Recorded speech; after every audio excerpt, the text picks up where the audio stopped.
once it's done, I will now hand over to Tim. Thanks very much, Vicky. Good evening, everyone.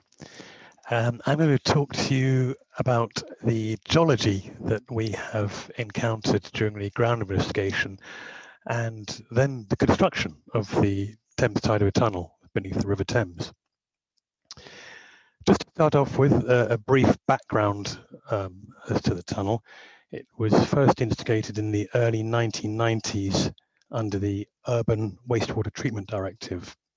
And the intention is to clean up the River Thames.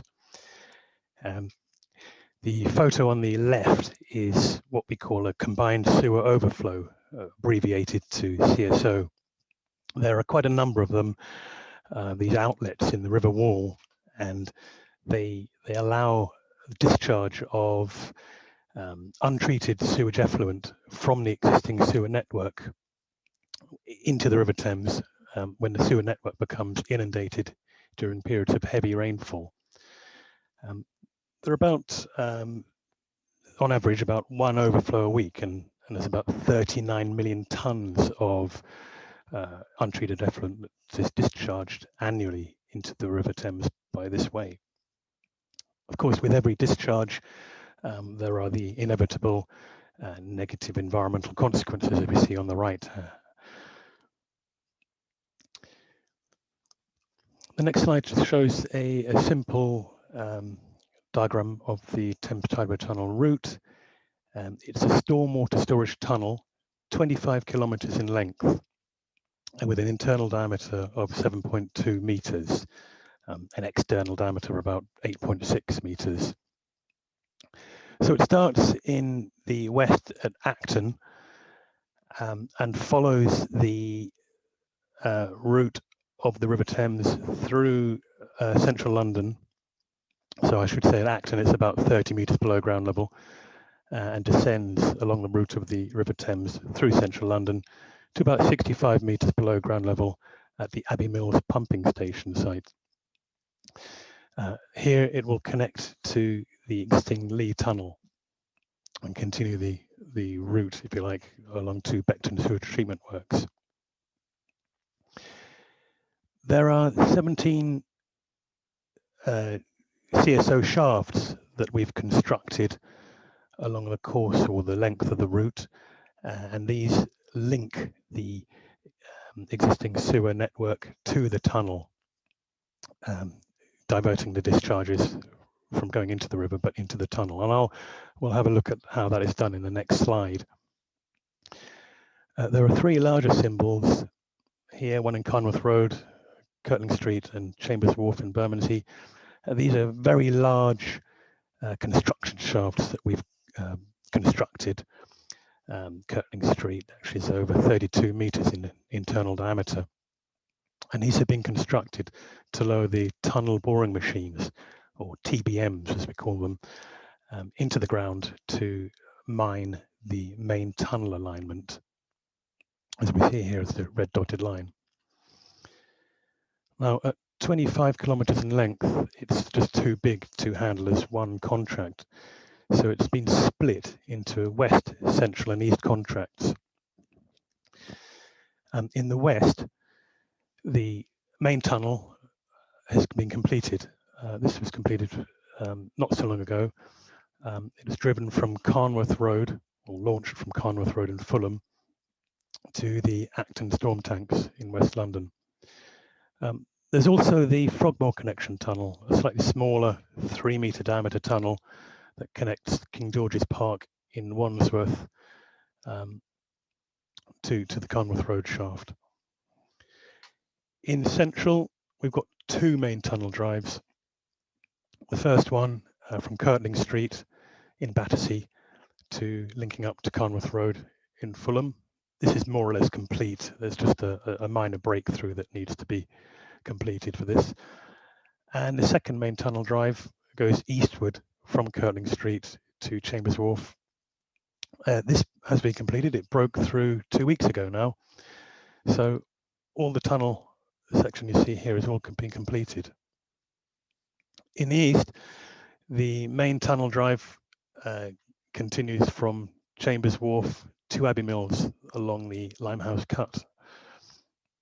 The TBM is due to be launched in the early new year. The east also contains the not so small 5.5 metre internal diameter Greenwich Connection Tunnel, which will be mined from Greenwich across the rather high peninsula to Chambers Wharf.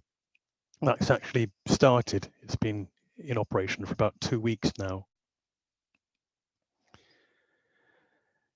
So the next slide, this is a slice, if you like, through across the River Thames, and it shows the engineering layout of these structures. We see here the existing sewer, typically underneath the river embankment. At each of the shaft locations, we've built an interception chamber to capture the discharges that would otherwise flow into the River Thames. The interception chamber will divert the flow of effluent into the sewer drop shaft, and then the flow continues down into the shaft and into the main tunnel via a smaller diameter connection tunnel. Just a little bit about the symbol on the right here. Our PR people love to put these kind of symbols around. It shows 3 double-decker buses that can theoretically fit inside the inside of the completed tunnel. Perhaps it's one way to beat the traffic, but I don't fancy that journey. If you're wondering how on earth we get a shaft into the river foreshore, well, this is an aerial view of the Blackfriars Bridge shaft, and you can see the shaft here that's been excavated. In order to do this, we construct a steel sheet pile cofferdam wall around the shaft to begin with. This will form a seal into the underlying solid geology to keep the river water out, and then we just pump out the water inside the cofferdam to enable excavation in dry conditions. I should say add that not every shaft has been constructed in the river foreshore. There's about half of them have, and the rest are on land, in land locations. So, but before we start digging any shafts or mining any tunnels, we have to do quite a rigorous ground investigation. We sunk or constructed near to 500 boreholes prior to the construction phase. Nearly 100 of these were drilled in the actual riverbed itself, and you can see here the example of a jack-up rig opposite the Houses of Parliament. And there was a whole string of these along the River Thames. This is the solid geological sequence we get from the rotary core derived from those boreholes. It doesn't include the superficial deposits. On the left, we've got the top of the borehole sequence, and on the right, we've got the bottom. So we'd have the superficial made ground, alluvium, and river terrace deposits sitting on top here, but I haven't shown that in this slide. Following good practice in London Basin sequence, we start logging from the bottom upwards. So we've got the white chalk subgroup. Then unconformably overlying this, we've got the Thanet Formation, comprising the Thanet sand and the bullhead bed, which hasn't actually been recovered in this example. Over the Thanet Formation, we've got typically 17 to 18 meters thickness of Lambeth Group deposits. And if we just have a closer look at these, we've got the Upnor Formation, the basal unit of the Lambeth Group here. It's typically a greenish coloured clay sand. On top of the Upnor, we've got the lower Mottled beds, which are very stiff mottled clays. At the top of the lower Mottled beds, we've got this growth of this very hard white material called calcrete. It's a dewy crust, and that grew within the the lower Mottled beds when they were deposited as an alluvium in a terrestrial environment. It was a very hot subtropical environment at the time of deposition of these deposits, some 56 million years ago. There was a sea level rise, and then we had the evolution of lagoonal environments, brackish lagoonal environments, and this hosted the deposition of the lower Shelly Beds, a dark grey clay packed full of shells, and the environment gave way into more estuarine conditions, and then the deposition of the laminated beds, which are, as I say, laminated clays, fine sands and silts. I'll skip the sand channel, but then we've got a repetition here of the lower Mottled beds in the form of the upper Mottled beds.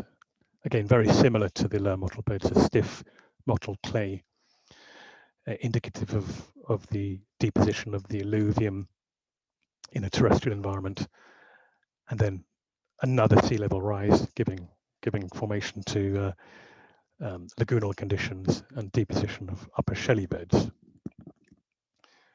I'll go back to that sand channel. This is typically a fine to medium yellow-brown sand, can be quite silty in places. But we found a lot of these sand channel features. They're old, or if you like, relic river channel features. And we found many of these at the junction of the upper Mottled beds and laminated beds. And they are quite hazardous features for tunnelling, but I'll talk about those in due course. Then on top of the Lambeth Group, we've got the Thames Group, and this comprises predominantly the London Clay Formation, with a thin layer of Harwich Formation at the base.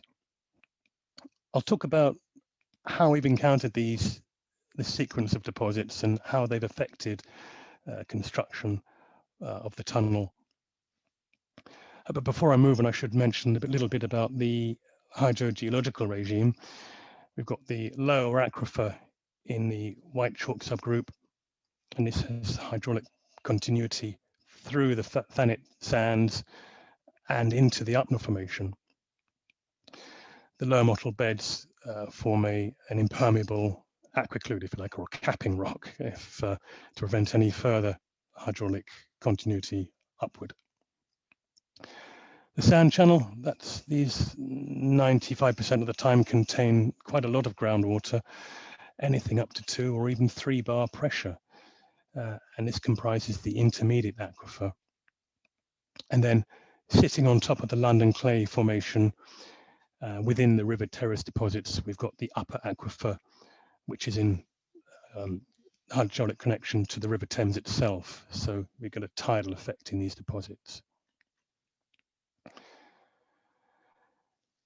If we move on, this is a very simplified geological long section through the tunnel. We can see here the 3 construction shafts and the division of the contract, the east, central and west contracts. We can see here that the main tunnel has been bored through 9 kilometers of London clay, then 7 kilometers of Lambeth Group deposits, and a smaller 3 kilometer section of mixed London clay and Lambeth Group. And then in the east, we've got 6 kilometers of main tunnel drive within the chalk. So in effect, we've got 3 separate geological domains, which almost coincide with each of the east, central and west sections. And we can see that the geology has had quite an effect in the design of the tunnel, most notably in the shaft construction. Most of the shafts sunk in the west through the London clay have been commenced using concrete bored piles. The idea is that these are bored into the solid geology, the London clay, to form a cut-off of the upper aquifer and the River Terrace deposits. And in doing so, they prevent the groundwater from the upper aquifer flowing into the shaft. This is formed before the core of the material is dug out using a 360-degree excavator, as we can see here on the right. Within the foreshore cofferdams that we saw an example of, say, such as at Blackfriars or other shafts such as at Victoria, there's no upper aquifer. It's been removed already, so we don't need to cut this off. The steel sheet piles have done this for us. So we can actually sink a jacked caisson into the London clay at these locations. The idea is that concrete rings are built on the surface and then pushed down into the ground by this series of jacking rams here at the surface. It just means that there's less personnel in the bottom of the shaft during the construction process. So it's improvements in health and safety. Now, both the concrete board piles and the jack caisson techniques have limited depths, so they can only go so far into the London clay before, say, for example, the board piles start to deviate off vertical, or the jack caisson starts to come up against increased jacking pressures. So usually at some point in the London clay, the sprayed concrete lining technique, or the SCL technique as it's more usually known as, takes over. And this typically involves just spraying concrete, known as shotcrete, onto a cut exposure of ground.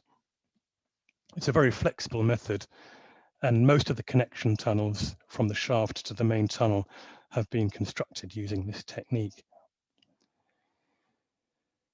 Now, over in the east, it's all chalk. So the techniques that we've seen are not the most efficient in chalk, and especially not to the depths that we're talking about, up to 65 meters depth. So here, the shafts in the east have been constructed using the diaphragm wall technique. The picture on the left is typically a huge rig. The French contractors like to call it a hydrofraise in the east, and the Spanish contractors in the central at Kirtling Street called it a hydro mill. But it typically has a large boom suspended with two rotating cutting drums on the end of it, and this will cut a panel into the ground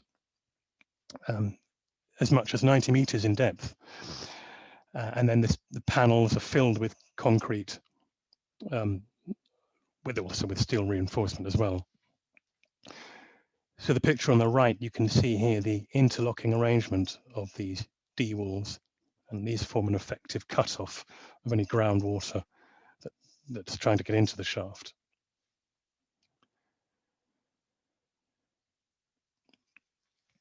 So in each of the shaft techniques we've seen, the board piles or the diaphragm wall or the jack caisson, this forms the primary lining, the temporary lining, if you like, and those go into the ground before we actually dig. So then we can dig the core of the ground out, the ground material out inside those preformed linings, if you like. And here we can see the 360-degree excavator with a bucket, toothed bucket, loading or digging the ground inside the finished structure into the skip here on the left. And this is where the geology comes into being. As we dig down, usually in 1 meter cuts, it's an ideal opportunity to record the geology as we are digging down. Most of the shafts are in excess of 15 meters in diameter. Some of them have been 25 meters in diameter. So these are, if you like, giant boreholes in the ground. We get a lot more detail, an impression of the 3D of the geology from these huge structures in the ground. On the right, you can see here the skip being hoisted to the surface. All the spoil has been disposed of via river barge. So we've kept the spoil from being transported by lorries on the road. Of course, the deeper the shaft goes, the longer it takes to get the skip out. So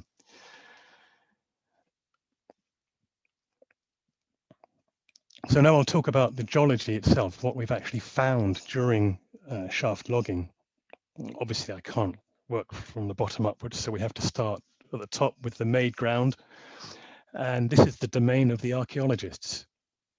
A lot of the shafts are given over to the archaeologists for several weeks at a time. And they swarm over the ground like an army of ants, brushing, scraping, and it's quite amazing what they've actually found. You'd be amazed at the history, the recent history that is beneath our feet that we're unaware of. This main picture here is a skeleton that was unearthed at the Chambers Wharf shaft in Bermondsey. And on the top right, we've got a pocket sundial dating back to the 17th century. This was used extensively by mariners in that era. And in the bottom right, we've found several Roman coins, some with Cornelius's head on, some with Caesar's head on. So, which I'm reliably informed by the archaeologists mean that both these currencies were interchangeable.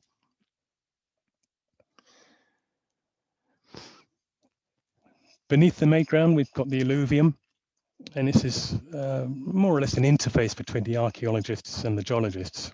We both got an interest in this stratum. The archaeologists are interested in the alluvium because they've been conducting a project called the Battersea Channel project. Basically, their thinking is that if we go back, say, roughly 10 to 12,500 years ago, just after the last ice age, the River Thames wasn't a single channel as it is today. It was instead a series of braided channels that extended across the landscape.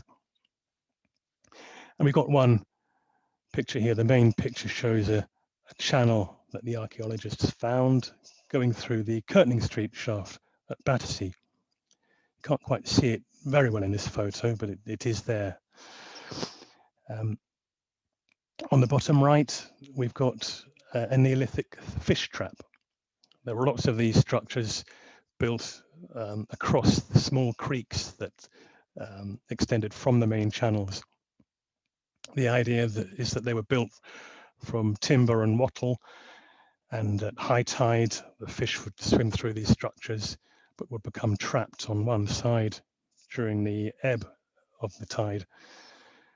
And then on the top right, we've got intercalation of silty material and fine sand, just to indicate the changing conditions of deposition that was taking place at this time. One point to get across from this is that normally during the ground investigation using boreholes, we don't usually get this much detail. You know, a lot of this material is recovered in a plastic bulk bag. So to see all this detail in 3D in a huge 32-meter internal diameter shaft was almost a geologist's playground, you could call it. So on to the next material, that's the River Terrace Deposits. Similar to the alluvium, this is usually recovered as highly disturbed material in plastic bulk bags. But we found on several shaft locations quite distinct stratification between different types of gravel. We've got here the gravel forming a preserved cast on the inside of the D wall here at the Deptford Church Street shaft. But you can still see the stratification between more clay, sandy gravel compared to almost a pure sand here, and then back into orange-brown, very sandy gravel. So we saw this at several shaft locations, and it's an indication that we do get stratification within the River Terrace deposits, changing conditions of deposition. And again, this is these are two photos that you would never get really from a borehole investigation. We've got the basal contact of the River Terrace deposits on the left with the London clay, and then on the right with the Thanet sands over in the east of the project.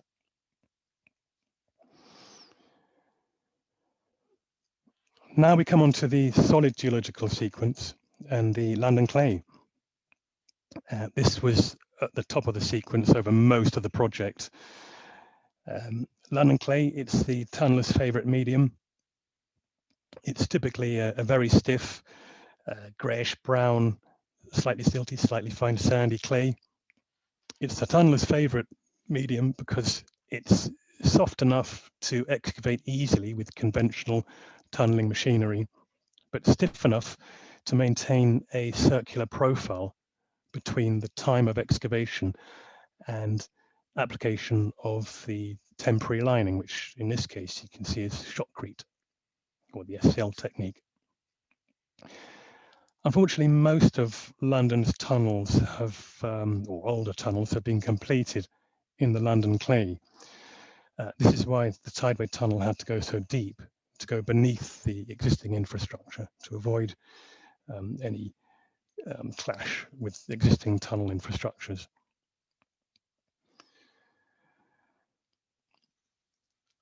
So at the base of the Thames Group, below the London Clay Formation, we've got the Harwich Formation.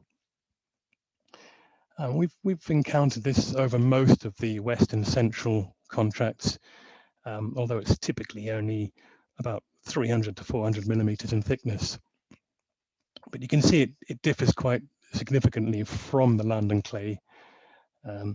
Quite often in borehole logs, it's quite easy to not see the distinctions between the two. But in the shaft constructions, it's been quite easy to determine. We can see here from the samples, they're a lot more sandy than the London clay, and they've got a slight greenish hue to them due to the presence of glauconite. There's also fragments of flint gravel and broken shell fragments in a lot of the occurrences. But it's a relatively minor stratum. It's only no more than half meter thick, usually about 400 mil to 300 mil. Now we come to the Lambeth Group. This is the top of the Lambeth Group, the Upper Shelly Beds. This is where I had the first of the video clips, but unfortunately there's been a bit of a problem transmitting these, so I'll just talk about it instead and skip on to the next slide. This is the top of the Upper Shelly Beds, and this is the point where excavation is not so straightforward, not so easy using a toothed bucket on a 360-degree excavator. You can see here the intersection of cemented shell coquina at the top of the Upper Shelly Beds and the need to break this using a hydraulic breaker. So the next slide shows the rest of the Upper Shelly Beds. Whilst they're only about 1.5 to 1.6 meters in total thickness, they do display a huge variation in lithology. Beneath that cemented shell coquina, we've got a layer of dark grey laminated clay. The laminations are typically fine sand or silt. And we've got a layer of very shelly clay. We've got hard rock-like cemented layers, in this case the Palladina bed. It's a calcareous mudstone. And then at the base of the sequence, we've got a repetition of the cemented shell coquina that we saw at the top.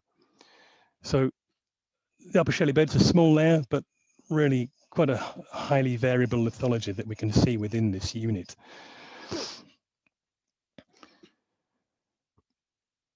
If we move on, this is the second video clip. I apologize, I'm going to have to skip through this, but this is it was a photo clip of the TBM launch adit at Curtling Street. It shows London clay overlying the Upper Shelly Beds.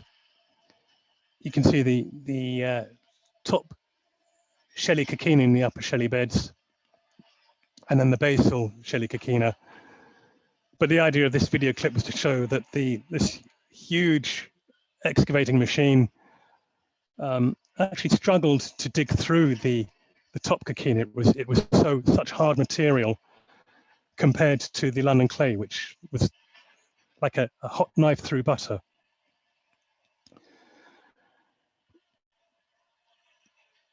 So apologies if I've cut that one short, but I understand that these video clips are not transmitting as best as they could be. So beneath the Upper Shelly Beds, we've got the Upper Mottled Beds. As we can see here from the picture on the left, it's typically a pale blue-grey clay, but heavily mottled with oranges, orange browns and red colours. This is due to pedogenic weathering in a terrestrial environment. These were originally alluvial deposits. And on the right, we can see here the excavation of the Upper Mottled Beds in one of the connection tunnels. So it's a very good tunnelling medium, very stiff clay that stands up for long periods of time between excavation and the application of shotcrete primary lining. Now, I mentioned the sand channels in that section of core we saw earlier on. Normally, these contain groundwater at fairly high pressures, anything between 2 and 3 bar of pressure. Because they contain groundwater, these are quite hazardous features for underground construction. In a lot of cases where we can get to them, we start off with dewatering from surface boreholes. And then as we dig down and get closer to these features, we get a more refined or more specific vacuum well dewatering setup, as we see here on the left, to extract as much of the groundwater as we can from these features. I said earlier on that these sand channels aren't pure sand. They can contain a variable amount of silt content, even discrete clay layers. But where they do become more silty, it becomes more difficult to dewater these features. And on the picture on the right, this is from Curtling Street, the construction of the TBM launch had it here. Unfortunately, where they become more silty, they become more difficult to dewater. The material holds onto the water. This is actually the sand channel that's been shotcreted, or with a temporary lining of shotcrete. You can see at the top of the sand channel was pure sand, and the shotcrete stuck to it or adhered to it very well. The bottom part of the sand channel was more silty. It wasn't so effectively dewatered, and so the shotcrete wasn't able to adhere to this wet material as efficiently. We've got a lot of shotcrete slumping from this material. It was easily overcome, though. We could add a more additive or accelerator to the shotcrete to make it set at a quicker rate to overcome this slumping effect. Elsewhere, we've had sand channels in the crown of some of the connection tunnels. In this instance here, we've had to pre-treat the ground prior to excavation of the connection tunnel. We can see here a pipe arch has been installed over the crown of this connection tunnel. These are a series of tubes over the crown that are drilled into the side of the shaft. And from these tubes, we can inject a resin grout that permeates into the sand and cements it into place, stops it from flowing or raveling into the excavation during construction.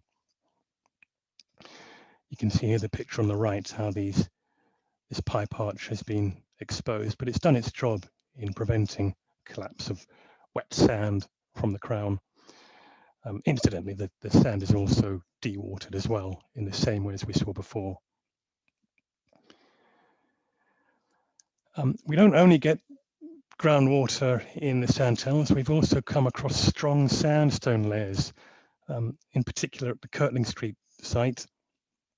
But due to a very good ground investigation, we were able to discover these features,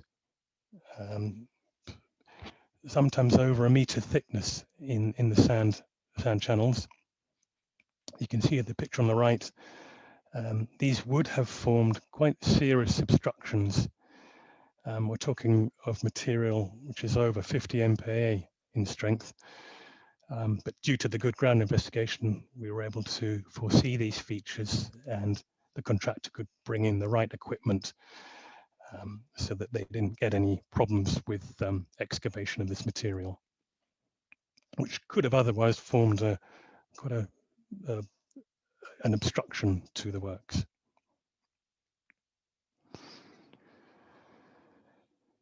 So the next layer of the laminated, of the Lambeth Group, we have the laminated beds and the Lower Shelly Beds.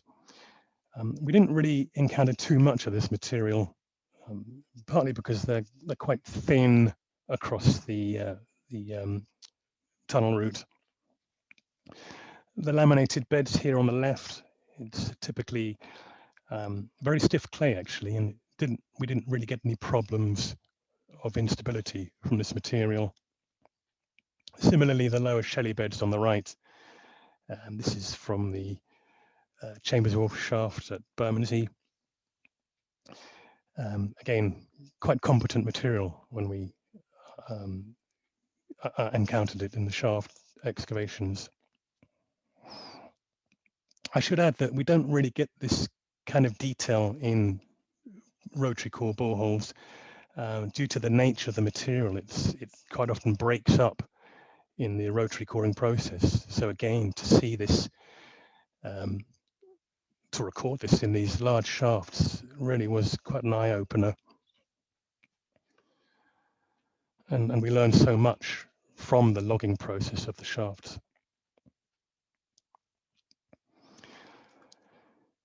So the next sequence of the Lambeth Group is the lower Mottled beds. In this example on the right, this is one of the connection tunnels, in this case at the Albert shaft. We can see here the growth of calcrete, quite a thick sequence of calcrete at the top of the lower Mottled beds. And the junction it makes, or the boundary it makes with the overlying Lower Shelly Beds, this is called the Mid-Lambeth Hiatus. This is a really important marker horizon during the ground modelling stage of the investigation. This should be a regionally planar feature across London. It marked a major sea level fall, or a hiatus in deposition.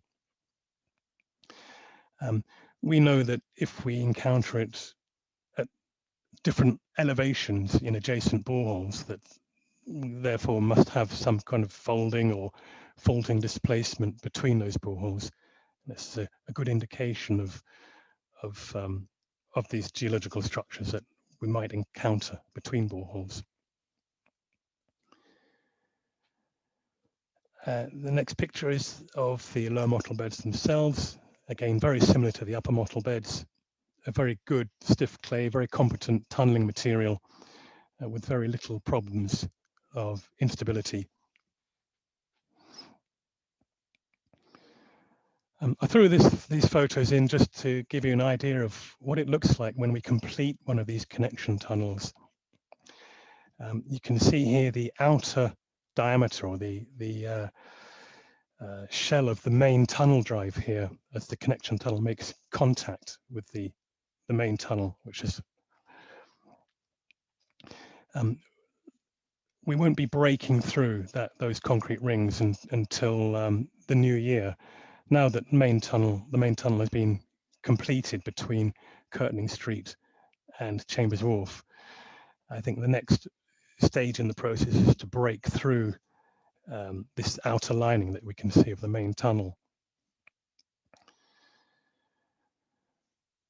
So now we come on to the basal stratum of the Lambeth Group, the Upnor Formation. It's typically a green colour. We get a very dramatic change in colour of the spoil from the mottled clays of the lower Mottled beds to suddenly this green colour of the Upnor Formation. It's typically it can be clay, gravelly, medium grain sand, but very green in colour. It's green because it contains as much as 30% glauconite, which is an iron potassium mica mineral, typically green in colour, as we can see on the right hand side here. We've done a lot of research into the Upnor Formation.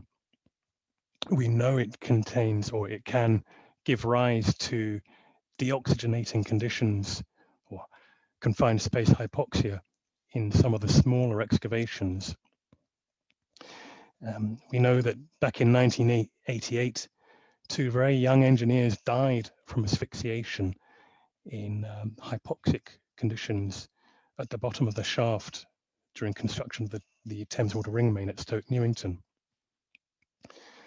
There was a Crown Court inquest, and since then the tunnelling industry has always blamed glauconite as the cause of the deoxygenating process. But our research has proved otherwise. It's not glauconite. Glauconite we've found as fresh grains within heavily oxidized soil samples. It's another mineral called green rust, but that's probably a story for another day. We see the picture here of core that we were logging during the ground investigation stage, and the Upnor is typically this teal blue green color. But before we did any research into this, we often found that we saw before our very eyes the change of this blue-green color changing into this grayish yellow-brown color as it oxidized before our very eyes.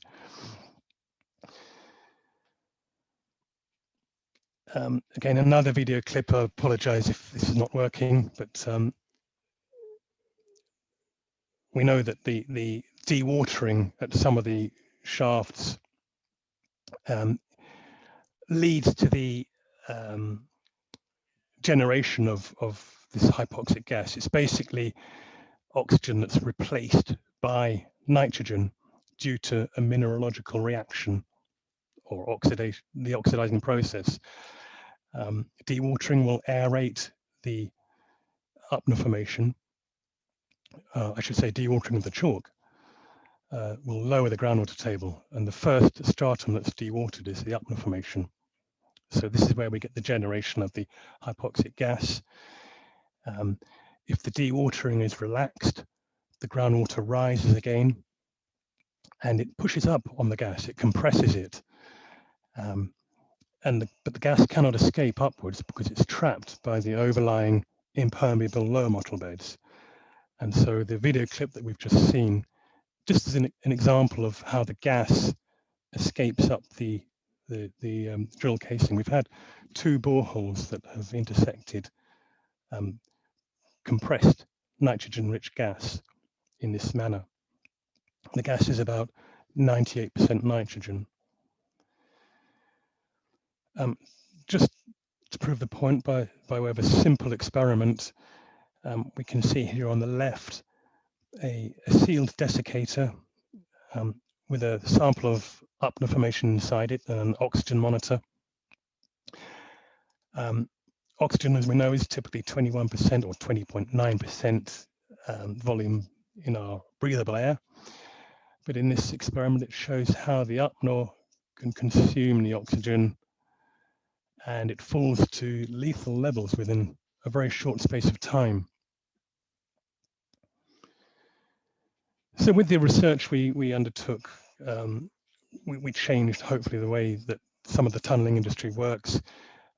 Certainly at Curtning Street shaft and all the tideway shafts, we've implemented very robust or rigorous tunnel entry and shaft entry procedures, and a robust gas monitoring and ventilation equipment has been put in place.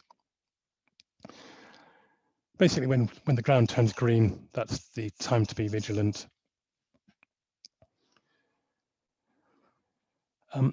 Now we come on to the Thanet Formation. We can have up to 14 meters of Thanet sand, particularly in the east.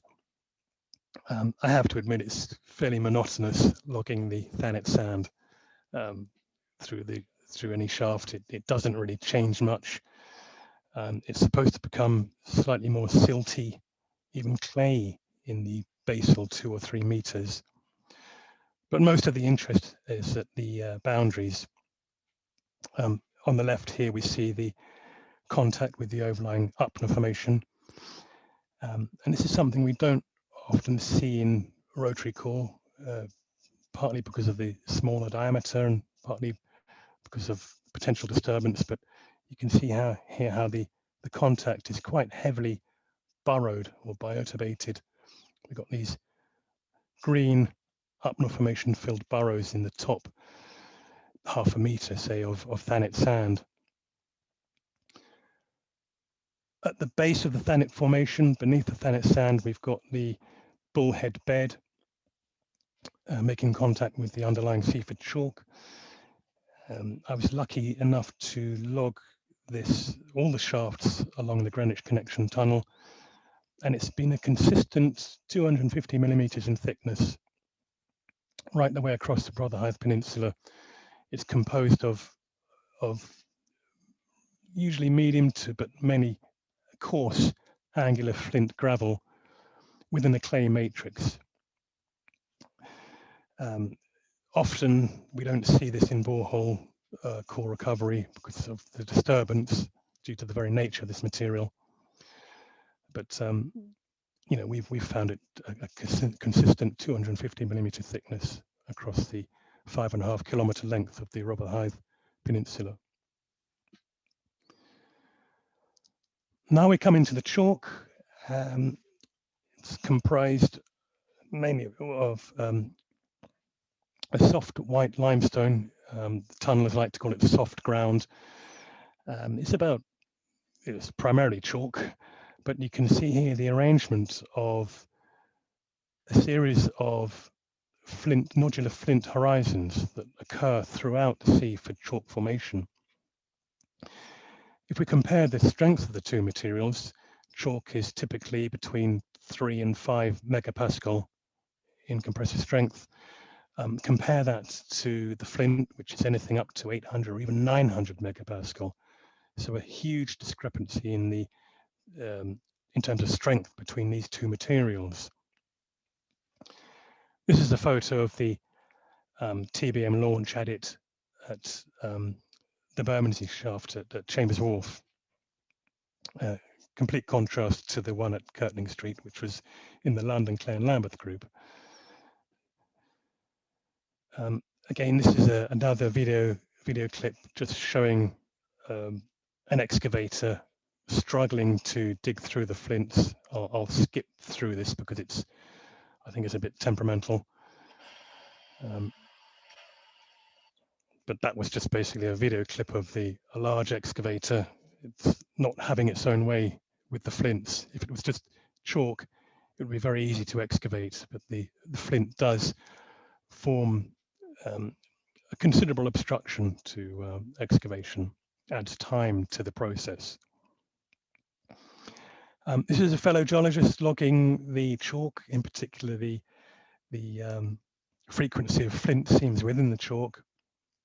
It's important to validate the ground model by underground construction logging.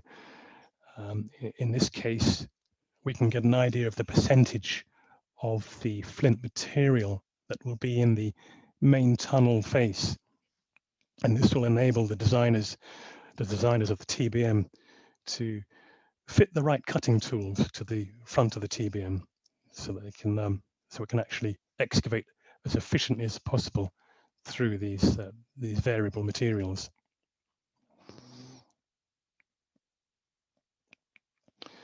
Now, talking of the TBMs, these are two of the examples that we have used for the main tunnel drive. On the left, we've got TBMA, or more affectionately known as Rachel. She was she was excavated entirely through the London clay from the Carnworth Road shaft to Acton storm tanks in the west.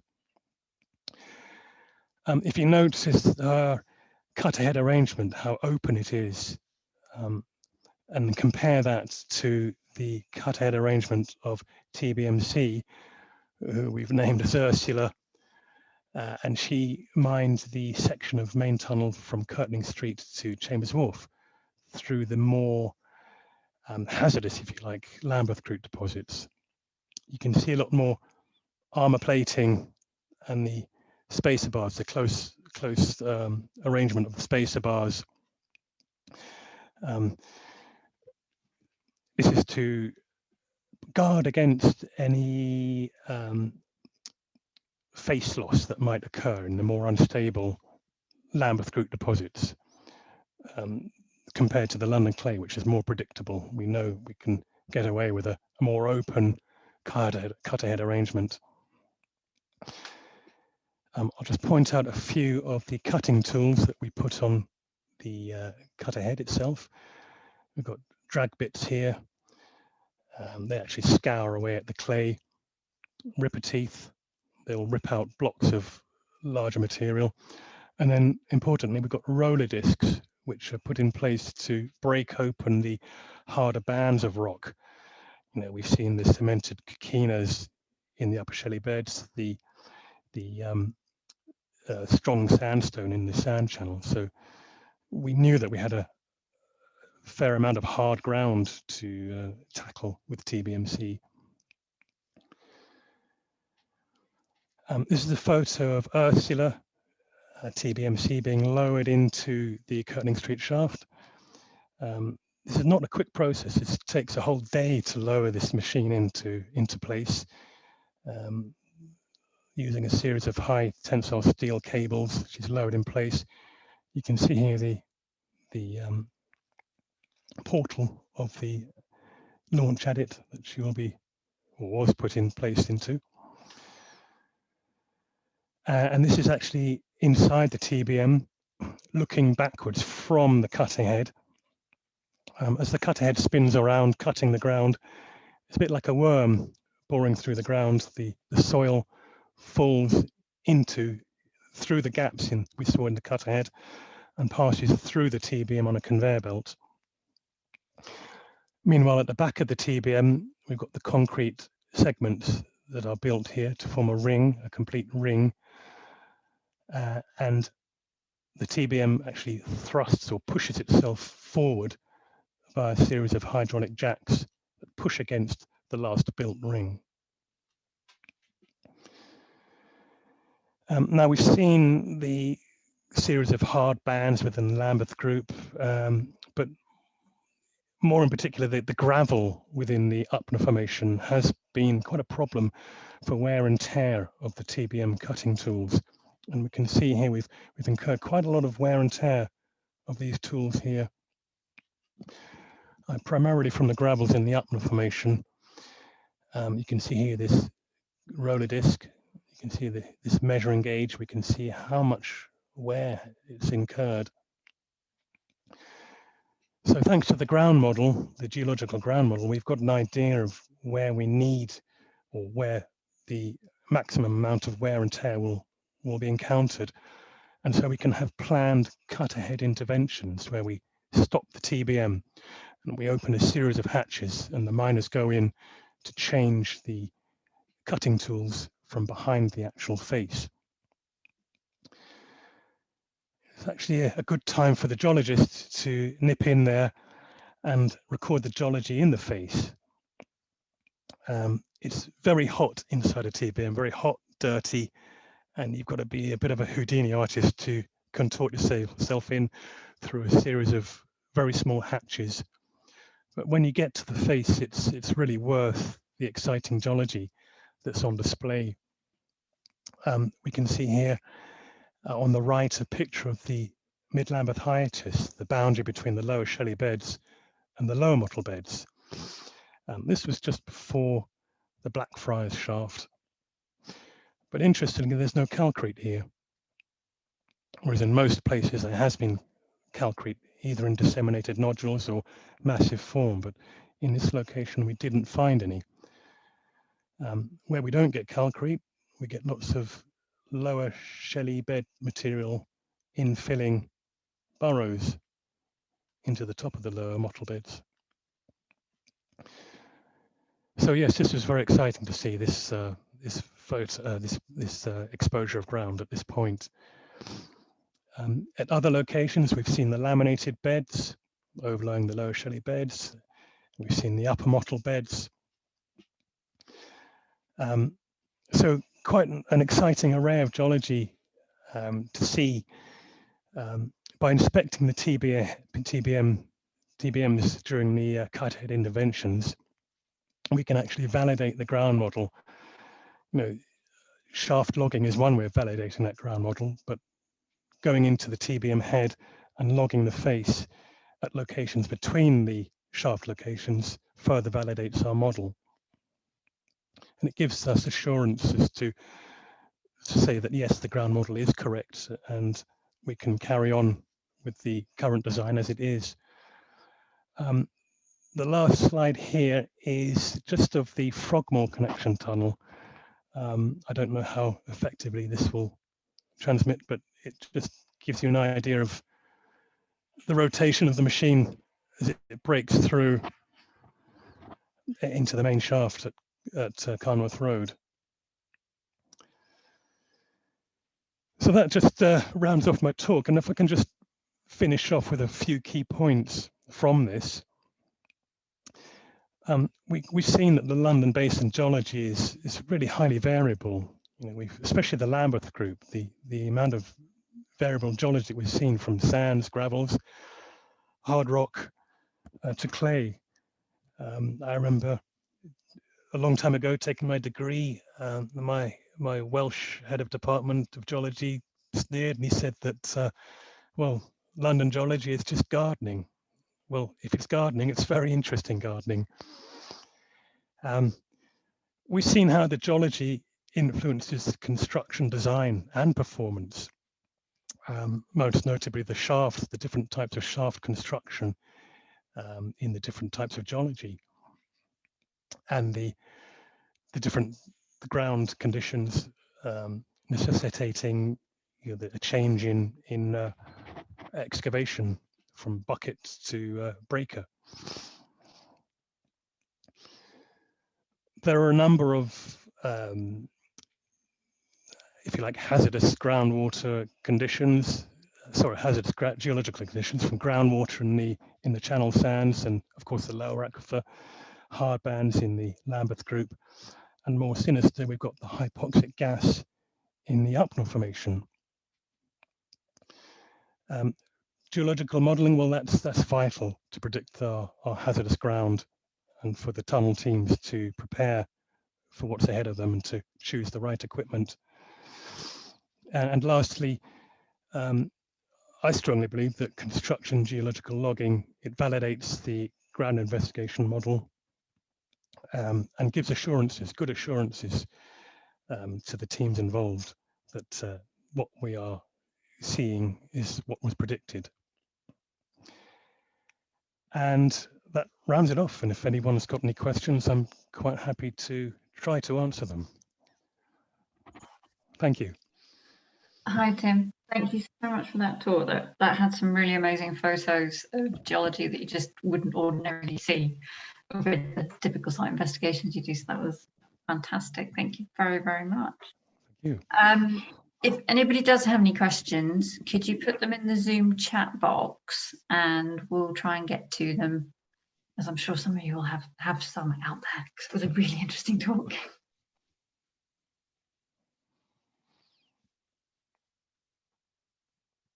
Oh, maybe no one has any questions.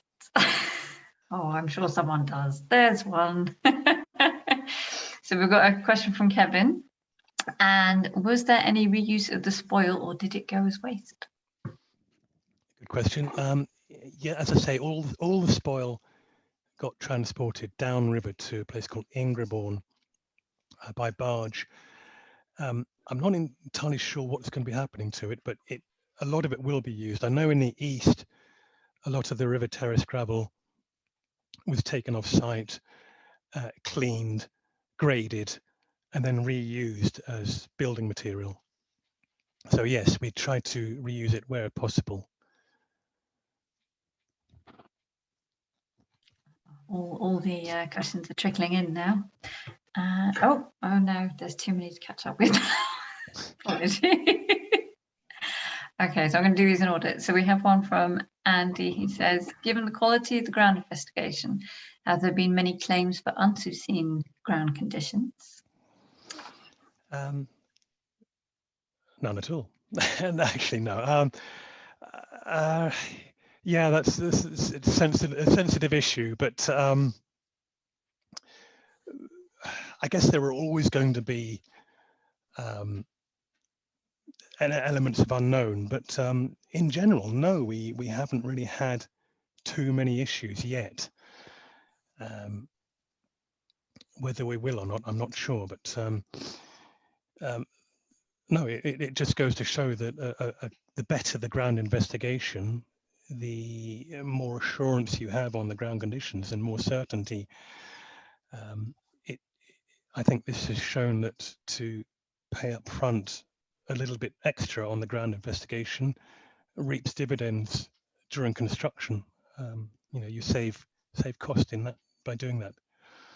So to answer the question, we haven't really had any significant claims, no. We've just to follow on from that, we have during the ground investigation, we did actually,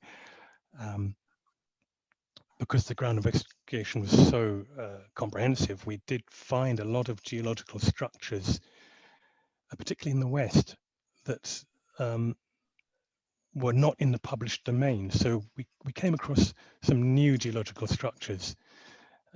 So had we not made such a detailed investigation, we may well have been susceptible to claims in unforeseen ground. But no, I'm satisfied that we've done quite a good job of the investigation. Okay, we've got quite a few, so I'm going to bundle a few up. We've got Patrick and Jamie. One says, what types of geophysical data were integrated into the model, and did you come across any contamination issues? Okay, to start with geophysics, something I didn't mention, we did a marine seismic survey along the whole length of the route from the river. This was a huge success, and this was amalgamated with the borehole model, so the two were married together.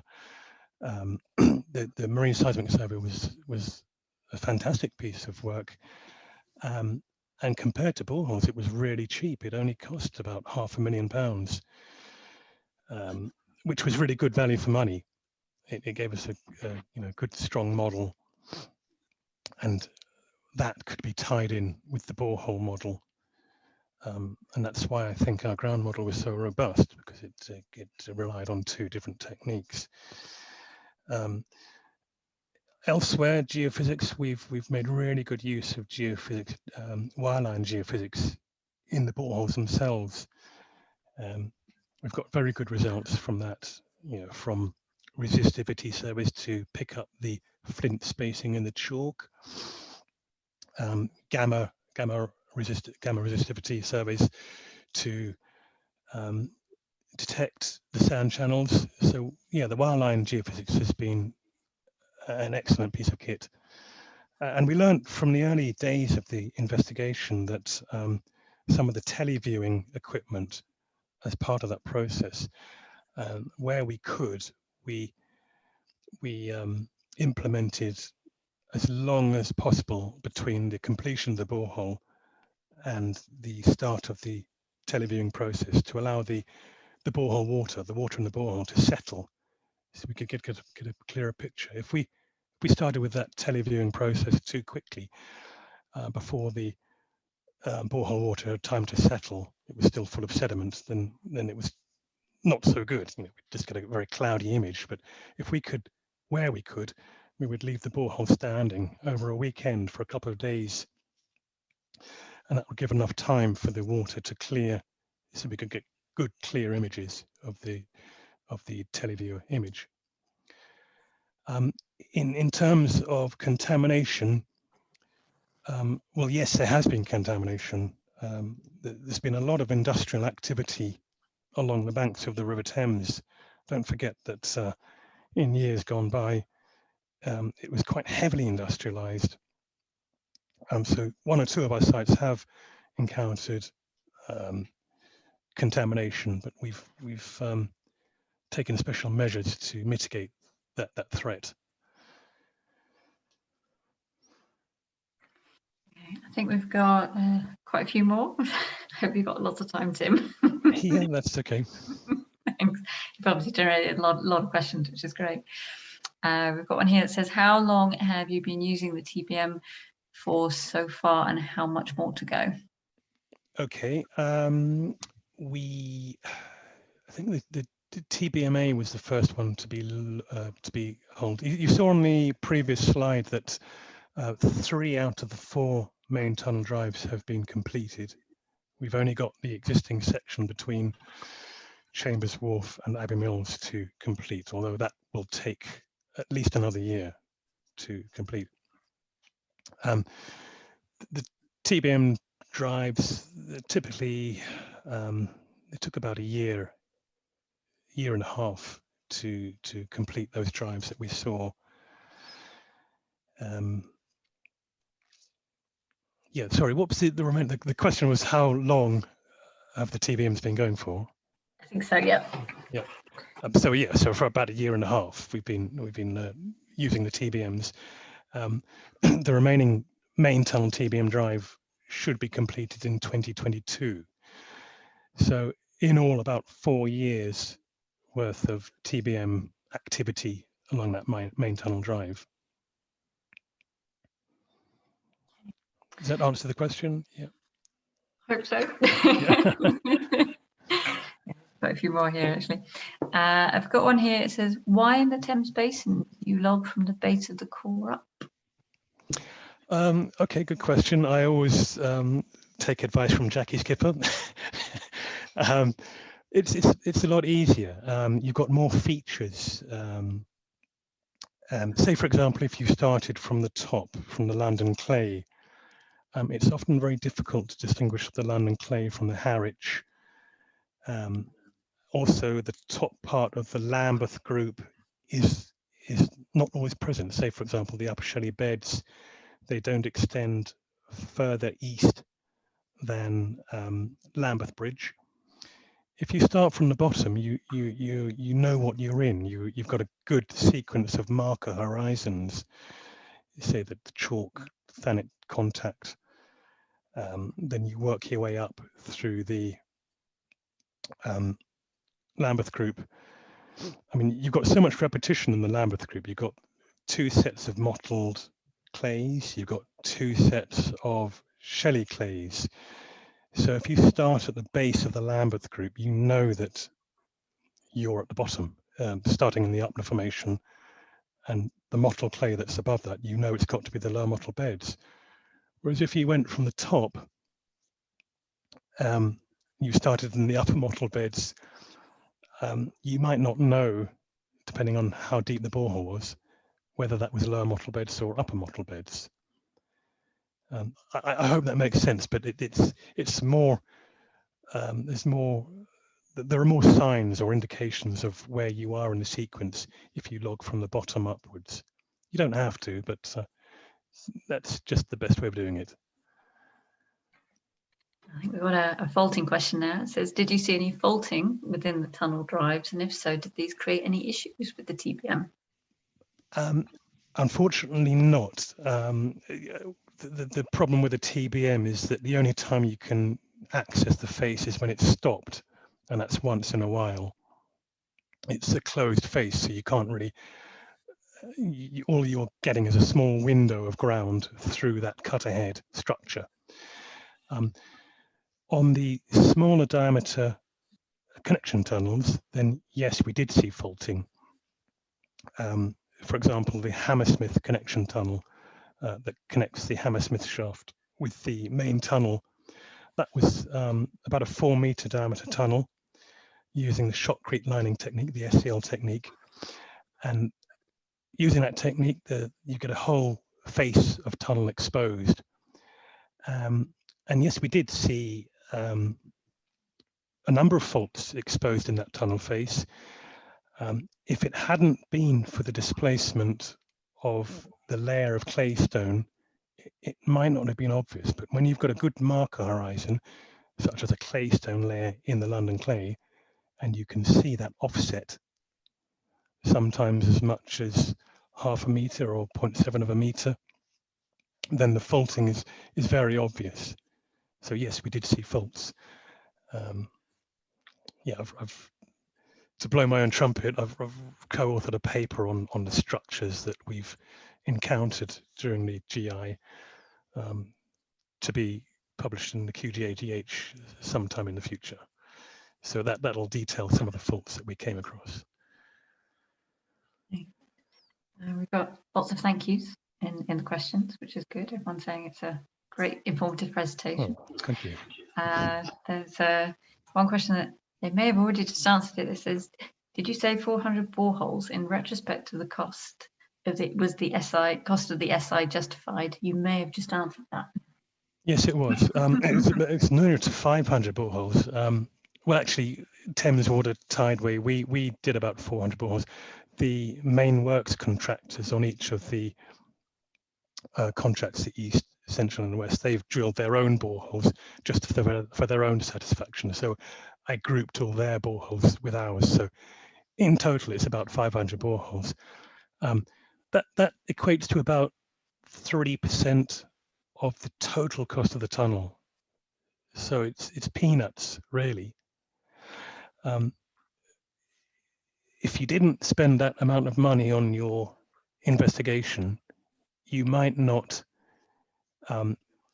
discover or reveal particular geological structures which could give changes in ground conditions, and so you would pay heavily, much more than that 3% cost of the investigation down the line when the tunnel contractor claims for a change in construction technique because he or she has encountered a change of ground conditions that wasn't expected.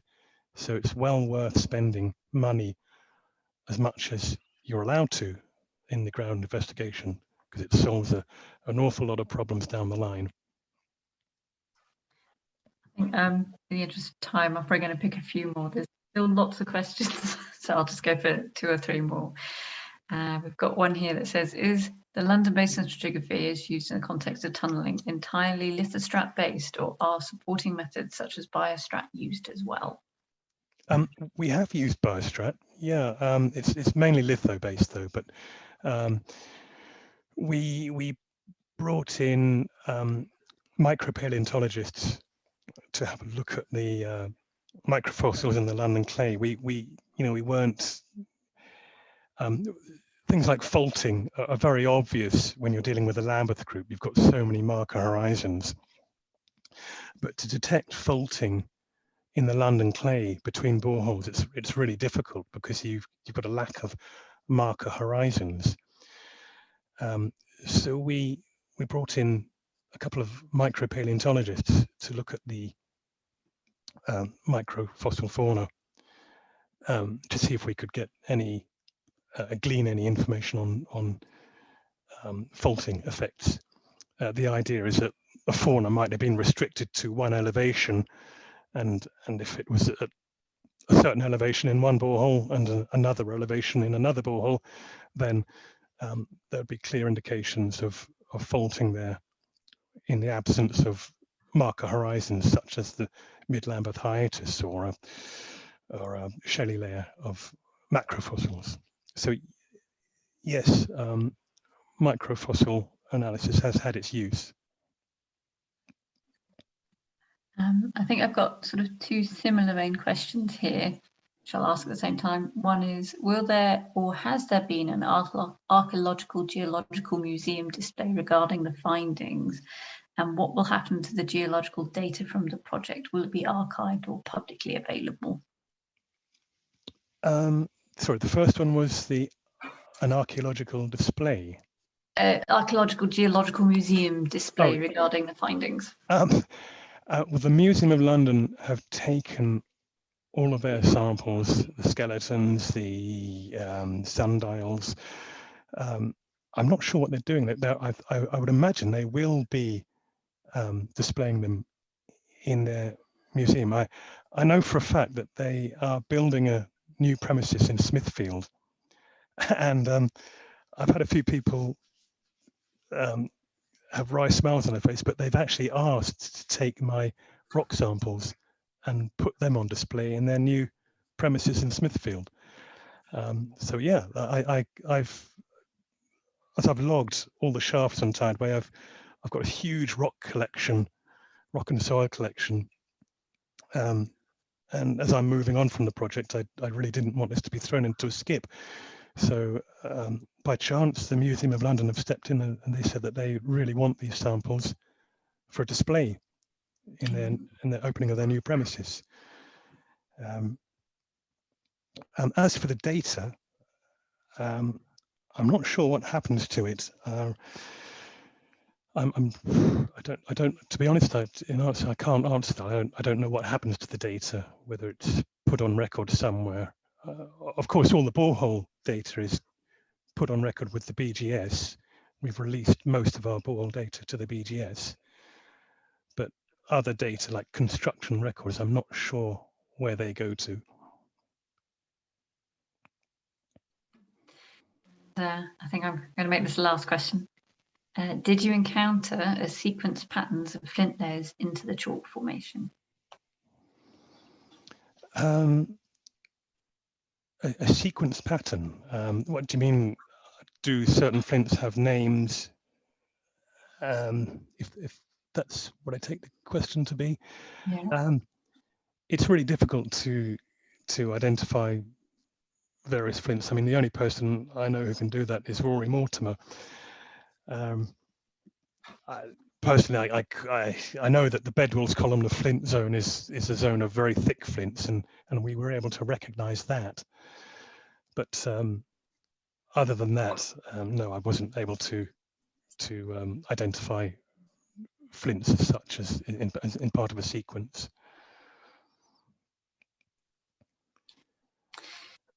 Thank you very much, Tim. That was a really good talk. What I'd like to do is ask everyone to unmute themselves and maybe do a bit of a clap. I know we can't do it in person in an office environment, but if everyone could, that'd be really good. So I'm going to start the clap. Oh, thank you. Very good. Thank you very much, Tim. Thank you. Thank you. Very good. I was just going to do a quick advert for our next meeting, which will be on the 13th of January, which is going to be a talk by Jo Strange from CGL, and it will be 2021, a contamination odyssey. And she's basically looking ahead to what the next couple of years is going to look like beyond the European Union and hopefully the effects of COVID-19. So it's a crystal ball look. Contaminated land in the future. So I hope you can all join that when we will send details through on the mail list. But once again, thank you very much, Tim, for your talk. Well, we all really enjoyed it, especially in the Zoom chat. If you get a chance to have a look, there's a lot of people saying thanks. And okay, thank you. So thank you once again. Okay, thank you. Thanks a lot, Tim. Okay, thank you. Bye. Bye. Stop recording. Sorry, Vicky, how do I get to the Zoom chat then? Where do I find that? Right, I'm just going to. Oh, hang on. Let me stop the recording.